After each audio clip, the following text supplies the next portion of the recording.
ప్రపంచ అతిపెద్ద ఆర్థిక శక్తులలో మనం ఇప్పుడు నెంబర్ 4కి వచ్చేసాం. ఇప్పటి వరకు అమెరికా, చైనా, జర్మనీ, జపాన్ తర్వాత 5th ప్లేస్లో ఉన్న మనం జపాన్ని ఒక్క తోపు తోసి 4th ప్లేస్లో నిలిచాం. దీనంతటికీ కారణాలేంటి? ఆ డీటెయిల్స్ ఎలాంటివి? మనకంతటి శక్తియుక్తులు ఎలా వచ్చాయి చూద్దాం. మనం 4వ స్థానానికి వచ్చినట్టు ప్రకటించిందెవరు? మనకు జపాన్కి తేడా ఎంత? మనం మన స్థానాన్ని నిలబెట్టుకోవడంతో పాటు ముందుకెళ్లే దారేది? ఏ దేశాలు మనకంటే ఆర్థికంగా శక్తివంతమైన దేశాలు? మన దేశం శక్తి సామర్థ్యాలు ఏ పాటివి? Have you look.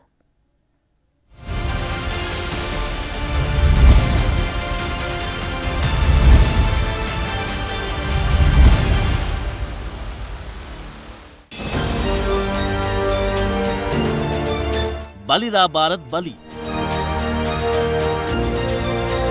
$4 trillion 4th place.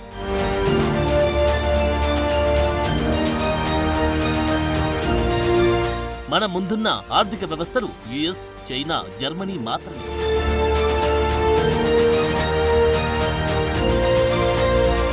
Japan ఇప్పుడు మన తర్వాతే. ఇది భారత ప్రజానికం మొత్తం గర్వించాల్సిన సమయం. ఇప్పటికే జనాభాలో తొలి స్థానంలో ఉన్న మనం ఇప్పుడు ఆర్థికంగాను 4వ స్థానానికి వచ్చేసాం. ఇక మిగిలింది 1, 2, 3 మాత్రమే. వీటిలో ఒక చైనా తప్ప యుఎస్, జర్మనీ కూడా ఏమంత పెద్దవేం కాదు. ఎందుకంటే మన మార్కెట్ అలాంటిది. మనం గాని మన వస్తువులను మనమే తయారు చేసుకుని దిగుమతులు తగ్గించి ఎగుమతులు పెంచితే చాలు, మన తర్వాతే ఎవరైనా. ఈ శుభవార్త మన నీతి ఆయోగ్ CEO సుబ్రమణియన్ చెప్పడంతో భారతదేశమంతటా ఆనందోత్సాహాలను వ్యక్తం చేస్తుంది. The meeting itself and the first item in the agenda was Viksit Rajya for Vikasit Bharat.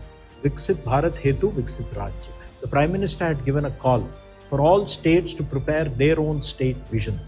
That India is at a turning point. It's at a takeoff stage. And this is at the cusp of a change in our growth trajectory. I think the country is at a takeoff stage where it can grow very, very rapidly, as has been done by many countries in the past. So this was the context. Given this, as well as the demographic dividend that India is actually blessed with for the next 20-25 years. నీతి ఆయోగ్ 10వ governing council సమావేశం తర్వాత ఏర్పాటు చేసిన విలేకరుల సమావేశంలో ఈ మేరకు కీలక వ్యాఖ్యలు చేశారు సుబ్రమణియన్. భారతీయుల నోట్లు చక్కెర పూశారు. ఇకపై మన 4th best economically powerful country in the world అంటూ ఆయన చెప్పిన ఈ సమాచారంతో భారతీయులు ఎంతో సంతోషించారు. ఈ విషయం ప్రపంచానికి తెలియజేసింది మన దేశీయ సంస్థలు కావు. IMF, అంతర్జాతీయ ద్రవ్యనిధి సంస్థ విడుదల చేసిన సమాచారం ఇది. This is already visible in the growth of India. We are the 4th largest economy as I speak. We are a $4 trillion economy as I speak. And this is not my data, this is IMF data. India today is larger than Japan. So it's only the United States, China and Germany which are larger. And if we stick to what is being planned, what is being thought through, it's a matter of another 2.5 to 3 years, we would become the 3rd largest economy. వచ్చే 5 ఏళ్లలో అభివృద్ధి చెందిన దేశంగా భారత్ అవతరించడంలో కీలక పాత్ర రాష్ట్రాలదే అంటారు ప్రధాని మోడీ. పారిశ్రామికాభివృద్ధి, సేవలు, వ్యవసాయం, ప్రజల ఆర్థికాభివృద్ధి వంటివన్నీ రాష్ట్రాల్లోనే జరగాలన్నది ప్రధాని తరచుగా చెప్పే మాట. ఇందుకు రాష్ట్రాలకంటూ ఒక స్పెషల్ విజన్ ఉండాలి, లేకుంటే ఒంటెద్దు బండి లాగినట్టే ఉంటుందంటారు మోడీ. జోడెడ్లతో బండి సజావుగా సాగాలంటే కేంద్ర రాష్ట్ర ప్రభుత్వాలు కలిసి సాగాలన్నది మోడీ కామెంట్.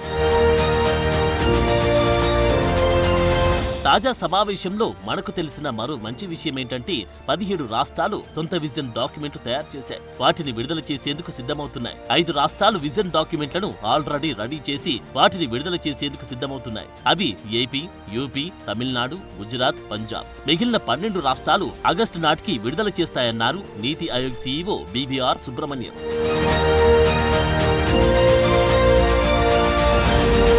మరోవైపు కేంద్ర మంత్రి జితేంద్ర సింగ్ ఇదే విషయాన్ని ఎక్స్ వేదికగా పోస్ట్ చేశారు. వికసిత్ భారత్ వైపు ఇది అతిపెద్ద ముందడుగని ఆయన అన్నారు. దీన్ని సాకారం చేసింది మాత్రం ప్రధాని నరేంద్ర మోడీ. ఎందుకు మోడీకి దేశం తరపున కృతజ్ఞతలు చెప్పారు జితేంద్ర సింగ్. కొన్నేళ్లలోనే భారత్ 3వ ఆర్థిక వ్యవస్థగా నిలుస్తుందని ఆశాభావం వ్యక్తం చేశారు. 2010లో అతిపెద్ద ఆర్థిక వ్యవస్థల లిస్టులో భారత్ది 10వ స్థానం. 2019 వచ్చేసరికి బ్రిటన్ ని వెనక్కి నెట్టి 5వ అతిపెద్ద ఆర్థిక శక్తిగా ఎదిగారు. 6 ఏళ్లలోనే 4వ స్థానానికి వచ్చేశాం.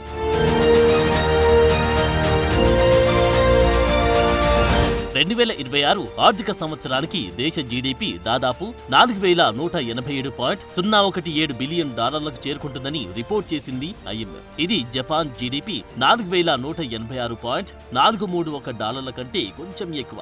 వచ్చే రెండేళ్లలో భారత్ వేగంగా అభివృద్ధి చెందుతున్న ప్రధాన ఆర్థిక వ్యవస్థగా అవతరిస్తుందని అంచనా వేస్తుంది అంతర్జాతీయ ద్రవ్యనిధి సంస్థ. టోటల్ గా 2025లో ప్రపంచ ఆర్థిక వృద్ధి రేటు 2.8%, 2026లో 3%గా ఉంటుందని అంచనా కడుతుంది IMF.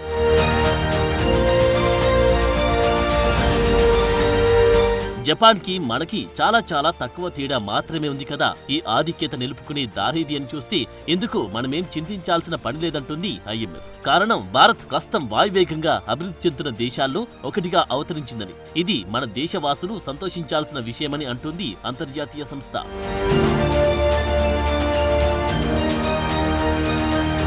2047 నాటికి భారత్ను అభివృద్ధి చెందిన దేశంగా మార్చేందుకు అన్ని రాష్ట్రాలు, కేంద్రపాలిత ప్రాంతాలు కలిసి పనిచేయాలని పిలుపునిచ్చారు మోడీ. ఈ సమావేశాలకు 24 రాష్ట్రాలు, 7 కేంద్రపాలిత ప్రాంతాలకు చెందిన ముఖ్యమంత్రులు, లెఫ్టినెంట్ గవర్నర్లు హాజరయ్యారు.